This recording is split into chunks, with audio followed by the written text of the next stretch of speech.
All right, so a lot of work recently has transitioned from working more directly with schools and with children to working with adults, educators, parents, because of all of the shifts in the world. And with that, my sharing has gone more in the direction of what can adults do to neutralize and balance and reach that state of like equilibrium versus more of the attention going to kids. And by way of doing that, kids see the parents or educators or adults find ways to neutralize and find ways then themselves to neutralize, or at least see the sequence of what neutralizing big feeling, strong energy, stress, whatever it is like, and the process of working through that. So a lot of my work and sharing and training has been sharing information from the polyvagal theory. And it's this concept of this vagus nerve connecting your brain to other major parts of your body and organs. So we need to make sure that we are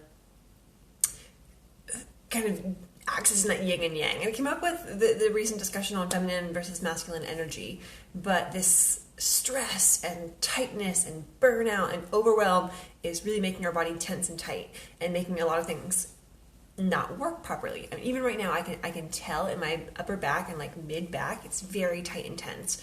But normally, I would just look beyond that, power through, get my work done, sit in a chair for longer hours. But I need to be attuned to that because that's my body's signal. It's my body's way of saying, "Hey, your back's tight. Do something." So my challenge for this week is to really attune to, do like a body scan. So start at your head and go all the way down through to your toes and figure out where the tension is held or where things feel kind of off. And then when you find those spots, thinking about what you can do to kind of release that tension. And often that will be activities that are opposite of tense. So I love boxing and strength training and running really fast.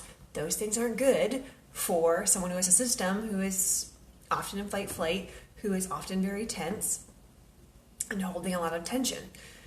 So what are some things that could release that tension? So for me, what that looks like is I have a foam roller. Rolling out the foam roller, spending more time on my yoga mat, which I don't always love. I don't like to move that slow. I am spending more time intentionally stretching. I am doing a little bit more moving my body and dancing and like slower rhythmic music instead of like harsh punching. And then also including some mindfulness meditative activities like just simple meditation from Insight Timer. I do it every morning.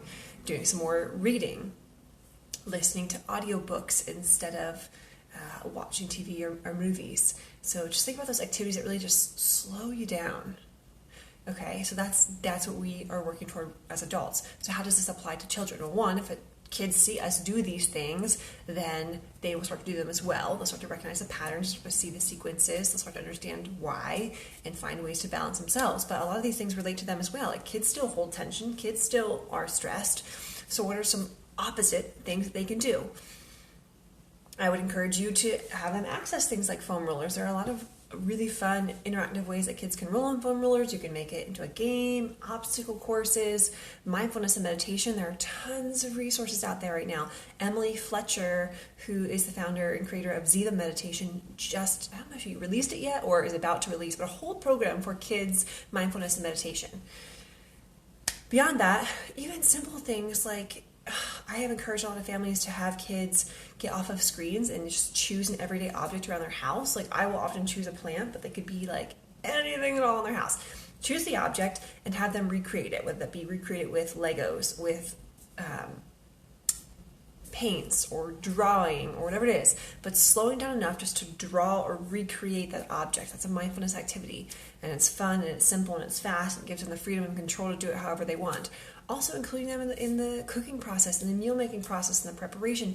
Their hands, the textures, the sensory input, all of those things will help to bring their body back down to neutral. So do your body scan this week, figure out where your tension is, and then think about what are some activities that you could do that are opposite of tense and defensive and tight, rigid movements that can shift you into that beta energy, that feminine energy, and can really just loosen that tense and tightness in your body.